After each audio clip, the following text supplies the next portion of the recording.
are at the third episode of the Bootstrap Business Show. Our guest today is Dennis Real, the founder and owner, one of the owners of Los Bagels. And we are excited to chat business today. We also have the owner of Northtown Coffee, Serge, with us. And we're going to just go over things, questions, insights, tips, and tricks with Dennis and Serge and myself, and hopefully inspire and motivate anyone out there who wants to start a business to just keep doing what you're doing. And because you can accomplish whatever you want, so hopefully you learn a few things from us to keep doing what you're doing. Yep, absolutely. Thanks, Matt, and welcome, Dennis. Thank you. Thanks for coming here. I know this is it's exciting to have you on this podcast, this new format. And yeah, we're just trying to get the word out there about how to connect with business and hear inspiring stories. So if you wouldn't mind just telling us a little bit about your business journey and your background, how you got started. Tell us a little bit about yourself, if you wouldn't mind. Sure, I'm more than happy to share. I really appreciate you folks having me on here because, like I was saying just a few minutes ago, I love mentoring or being able to share the story and inspire other people along their way. Though most of you are familiar with me with Los Bagels, that's actually just one of the businesses that I've done throughout the years. In fact, I don't even think Matt knows all of them, so we'll see here. So to go back a little ways, I grew up in Southern California, went to school in Whittier, and then went on and went my first couple of years to Lewis and Clark College up in Portland, Oregon.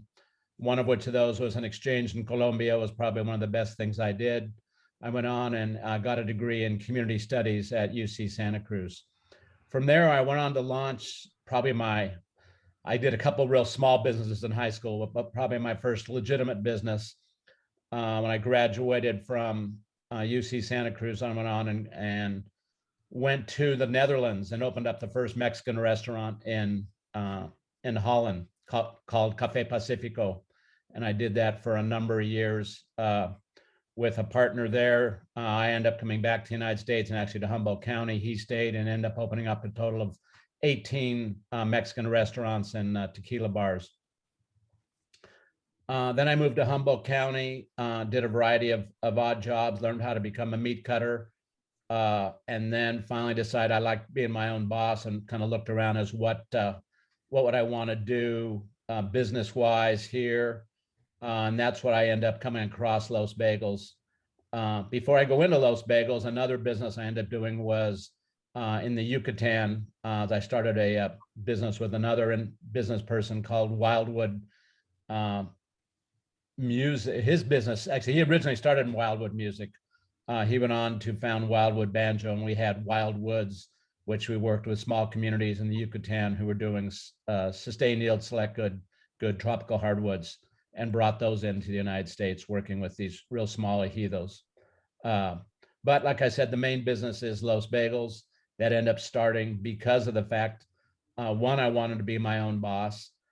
Two, I was looking at, okay, what are some things that I can't get here? And two of the main things for me food-wise that I grew up with was both bagels and tortillas. And I was able to solve the bagel question, and that tortilla question is still out there to be solved as far as really good tortillas. And I think I've been saying that for about 30 some years to tell other people, and nobody really has jumped on the gun. At one point, I thought I had an individual from HSU who was real excited and going there, and she had some family issues and wasn't able to complete. So I was able to start Los Bagels with two other partners at the time, 37 years ago. And one last reason that almost nobody can believe is that I decided to start my own bagel shop was because I wanted more time off. I love to play. I don't mind working hard, but I also like to be able to get away and do a variety of other things, whether it's going to be mountain biking or fishing or traveling. So I was able to accomplish that in the first couple of years because of having partners to be able to get time away and value that, though that's against all the rules and regs of a small business of getting time for yourself. So that's kind of a mini background. I'll kind of let you guys go from there. No, I think you hit a great point which is what a lot of us entrepreneurs feel, is that we kind of want to make our own schedule. Like you say, you want more free time. We want to, do what we want to do here and there. We want to go fishing, go to the river when we want. And if we want to stay up all night working, then, we will do that. And I'm sure you can remember those long nights that you had, 37 years ago, starting your business. But what would you say was maybe another reason why you started your business other than free time? Like 37 years ago, what is Dennis's mindset of starting the business? Was it just more free time, or was it you wanted to, get rich? Was it you wanted to be a community player? Was there anything more than just the free time? It's interesting, though I've been successful in all the businesses I've done, money was never the motivator. And maybe because of that, made that easy to be successful, because that wasn't the pressure. I wasn't going into the gate to make, lots of money. In fact, I've turned down a lot of different franchise potentials, et cetera, for Los Bagels, and kind of kept it small because I wanted to just be in control and do what I like to do. But I think another aspect of that is sharing who I am and some of my culture. I feel incredibly lucky as a kid. Both my parents said, "Hey, stand up, be proud of who you are." And I think back that easily my parents could have looked at my brother and I and saying, "Sorry, kids, you got a Jewish mother and a Mexican dad, and you're screwed. You might as well just wash it up right now." But instead, they went the reverse and said, "Hey, look, stand up." And I do that, and I am proud of who I am. And I think it's important to share that community aspect, and also share the cultural. And for me, a lot of the cultural aspect initially started, and the common denominator between the two cultures is food. So we're able to use that food and culture to go forward, and in a subtle way, educate and share that with other people. And in a not so subtle way, just have a great community gathering place and really be part of the community. And to this day, I say that our success is not just about the food that we put out. It's a bit that we put out tons to the community. I think you would find most community organizations or groups have one way or another been benefited from donations from us over the years.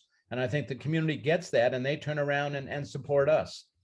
So always trying to meet that meeting spot, and go through. There's going to be disagreements in some of those meeting spots, which is okay, and try to be not necessarily a peacemaker, but to cross those lines and bridge those gaps. I love that. Dennis, that's so inspiring. Like having the Los Bagels heritage and the communities here in Humboldt has been so important. The meeting space, the gathering space, the whole vibe, the look, the community institution that it's become is amazing. It's so awesome. Like, and I'm super inspired. Just because I feel like one of the biggest questions that it's hard to see from an entrepreneurial standpoint is, if I were to do a business and leave my job, what would I do? Where would I start? Who am I going to be? And it's so overwhelming to think about that. I think the story that you just told is inspiring to me, because you're digging deep for who you are and what are you going to be. It's going to be the creative mind that is you, and whatever you create. Like this was your thing. You're expressing your culture. You're giving back to the community. I just love that so much.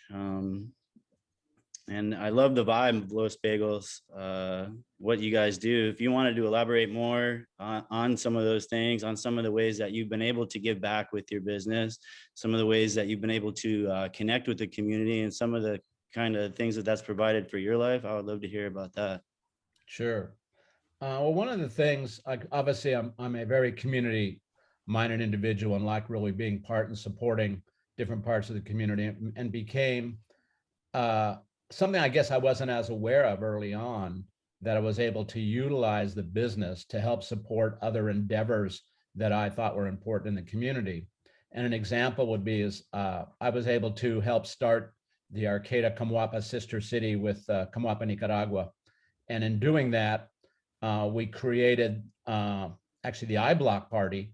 Let me back up. The I-Block party was initially started to help fund the mural on the side of Wildwood Music that you see from sitting in Los Bagels. And it was such a fun time. We thought about, God, this could be another, what could we do with this venue? And so we've created that to be part of the main fundraiser for the Arcata Sister City. And what I was able to see is that because I was a legitimate business and had a lot of different vendors, that I could go to those vendors because we buy from them and we support them in essence to get donations, then I could go ahead and funnel those into the sister city and off to Camoapa, Nicaragua. An example would be, big corporations like Coca-Cola and Kraft Foods, et cetera, who normally I couldn't go to and say, hey, could you give me $100 or a couple $100 to go toward this benefit we're doing or this organization? They'd say, no, we really don't do that. But I say, look, I want you to donate 10 cases of Coke. And they said, oh, okay, I want X amount of things of cream cheese or whatever that's going to be. So I was able to utilize those connections and to parlay that, which I never would have thought that really then increased what I could do community-wise and what I could do outside of our community to continue to support. So, that was a really big, thing that I feel proud of and excited about is helping start that iBlock party. And now it's been going for 35 years. And, we make, like I said, a lot of money off of that. It's all, we have one coordinator we hire, and everything else is all volunteer, and majority of the things are donated. So to me, that's a really good example. I think early on what happened is, I don't know, maybe even before, or maybe Matt, you remember, I'm not sure if you're from here, Serge, or not, but there was a scenario called the Timber Wars back about 25 years ago, which we had Redwood Summer, and basically there was a major clash between the logging community and the more conservative community and the environmentalists. And businesses were boycotted and everything else. It was a pretty nasty scenario all the way around. But I kind of looked at it as an opportunity to get in touch with the people who were coordinating the other side, who maybe I didn't agree with, but try to find a common denominator and sit out at the table and saying, what can we do here? We've all got families and we all have strong beliefs, but let's take this and go forward. So it started to create relationships with individuals that I think, once again, that I had extra clout because I came with an existing business. And I think back to what I talked about earlier, being a bridge builder, I think that's always been important, and people have that respect, not necessarily for your political beliefs, but they see that you're willing to get in there and work hard and give back to the community. So it's using those kind of scenarios. Obviously at the university, we've tried to do a lot up there. We were fortunate enough to get into the depot at the time because there was a business class that did a project for us as far as how do we get more students to Los Bagels. And they came back and said, hey, look, I hate to tell you this, but we think the students are too lazy to come to you. You need to go up to HSU. And I said, well, it's a great idea. But at that point, HSU had no outside vendors.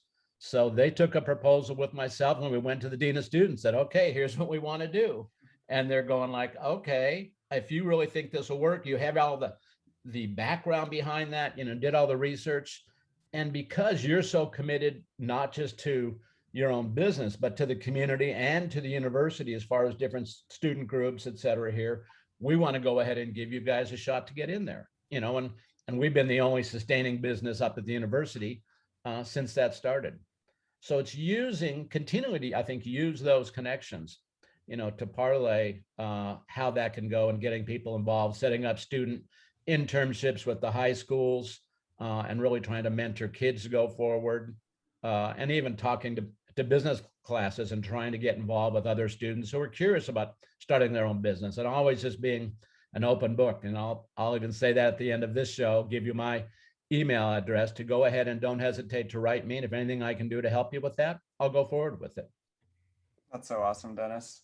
One thing I want to ask is, out of your 37 years of entrepreneur experience, what has been some of the most fun that you've had? It's like, think of like some of the most rewarding times, or, maybe things people who aren't entrepreneurs might not think about. Like, what is some fun that you have being an entrepreneur? I think fun has to do with those individual relationships. And like I said, it's less about that, okay, God, we, had this big sale and it was really helpful. But, I'll never forget this little kid coming in during Hanukkah, bringing his dad in. And he said, come on, Dad, I want to go buy a menorah. And this dad looks at his kid and says, what are you talking about, son? we're not Jewish. And he looks up at his dad. Dad, we don't have to be Jewish to have a menorah. Come on, let's go pick one out and learn about this. And so here you have this little kid who maybe is 8, 9 years old, basically educating his dad and his family about a whole nother culture. And so you're getting those little insights with those relationships. And now what I'm seeing is that these relationships that have been built over all these years, actually both this week and a couple of weeks ago, we're having different parts of the community come to us and say, hey, look, both are doing documentaries on these groups of individuals locally here, people I've known, and said, we want to include Los Bagels in part of our documentary because that's been part of our family. We come in here once or twice since, some say since I was a kid, or well, we brought our kids here for the last 30 years. And so that's part of what we do and who we are. So I see how that's incorporated so much. And to me, that's fun. That's exciting to me. Other fun things just to be able to play with. I used to do a thing at the counter that people would come in and, whatever we have. And I'd say, okay, let's flip for it, double or nothing. And they look at me, what are you talking about? I said, well, here's your bill. It's $5.69. I said, you call it heads or tails. If you win, you get it for free. If not, you pay double. And they go, oh yeah, that sounds great. And it was so funny because so often when people won, they were excited and they left. And when they lost, they go, oh, that's too bad. I said, no, you need to pay up. It's not going to me. It's going right in the tips. And they're kind of like, oh, well, okay. I said, well, look, can't take it both ways, but it's to have fun, to get out there and have fun in what you're doing. That is so cool. I love that, Dennis. Thank you so much for all this advice and all this stuff, the stories. Like, this is going to be so helpful. I got one hot seat question for you. If there's one piece of advice that you can give to a young entrepreneur just getting started out there listening to this in Humboldt, what would that be, you think? I would say you talked about it a little bit earlier. Go with your passion. And I think anything's possible. But go with your passion, put your work and energy into doing that. I've always been a believer that money and or funding is not the real barrier of getting into starting a new business. I think that there are funds around and ways to access that. I end up going all non-traditional when I started, and actually got a half a dozen people to lend me money. And so I was like totally indebted to them. And at one point I'm putting the whole thing together going like, man, this doesn't go. I'm going to have to leave the country because I'm not going to be able to pay all my friends back. But go with what you're passionate about and put the due diligence in. I'm a real believer of a combination of experience of both educational and business classes and or really just having real life experience working in a variety of places. So you need them both, I think. Unfortunately enough, I did not have traditional educational experience. My own business classes I've been in is I've lectured in, but I think it's important to go and get some of that background. I'm also curious about any point in time in your career that you thought about quitting or stopping. And was there a time in your 37 years since the start of Los Bagels or before that where, the push got too much? Because I think a lot of entrepreneurs, we go through this and it comes in waves, the hit to our face of like, wow, is this too much? Like, can I do this? Can I achieve what I'm trying to do? But entrepreneurs know this, we just got to persevere and push through it. But like, what was maybe a time during your career where it was like, just too much? Was there a time? I think it's the good times really go dovetail with potentially those bad times. With the businesses that I've always had partners with there, and a partnership in business is like a marriage or relationship, sometimes even more intense because you spend all that time with them. And I think there were some times that we had difficulties within some of the partnerships that it was a little bit tough and getting frustrated with. But I think also those were the bond that held together. I have, partners like my partner, Peter, who I first started with. We're still close friends and see each other maybe even more now than sometimes when we were working. But also I think the beauty of my valuing time off and setting up the partnership that way is you got away, that you got energized, because I don't believe that your life is all work, you know. And so I think that helped a lot to be able to get big blocks of time to get away. You know, somebody told me years ago that you never hear anybody on their deathbed saying, you know, if I just could have worked one more day, if I could have worked one more day, that would have completed my life, you know. So not saying you shouldn't be passionate about your business and like that, but balance your life. Great advice, Dennis. Thank you so much. I appreciate you taking the time here to talk with us and stuff. If we wanted to go ahead and connect people out there to your business and to you, this would be a great time. We'd like to plug your social media and your email or whatever Sure. way you'd want to connect. Well, first of all, I'll just give you my email address is really easy. It's dennis@losbagels.com. Social media wise, we're on Instagram, Facebook. We also have a really tight website. So I think going through those three will get you pretty much what you want. But I said, don't hesitate to contact me to ask some questions, whether it's about Los Bagels or things you're thinking of doing, or questions and/or I won't have all the answers. I'll tell you that right now. Awesome. Well, we're trying to do this to, inspire and motivate other entrepreneurs out there. So you heard him, everybody. Reach out to him on email. Have any questions? He's a strong mentor in our community at many different scales, even if it's just answering one email to possibly even a phone call. I know Dennis is a nice guy. So, and same goes for myself and Serge. We're mentors as well in our community. So reach out to us if you have any questions, because we're wanting to help and inspire and motivate anybody out there wanting to start a business. Absolutely. Thanks again, Dennis. And thank you for everything that you've done over those 37 years and beyond, for the community, for Arcata, for Humboldt. Like, thank you. That's up. Thank you. Well, thanks for having me as a guest. I appreciate it. Feel honored. Yeah, definitely. Any last words, Dennis? Last words of advice? No, I just say keep going. On. Perfect. All right. All right. Thanks again, Dennis. You have a great day. Take care. Shout out to Dennis. That was a super cool episode. Super juiced up right now. So, and just as a reminder, anybody out there who's wanting to build better, you could hit up me or Serge anytime. You can find us at Las Coast Plastics or Northtown Coffee. We're wanting to mentor. We're wanting to support. We're wanting to spread value. And that's why we started this show. So thanks again for watching this episode. Reach out to us anytime, and have yourself a great day.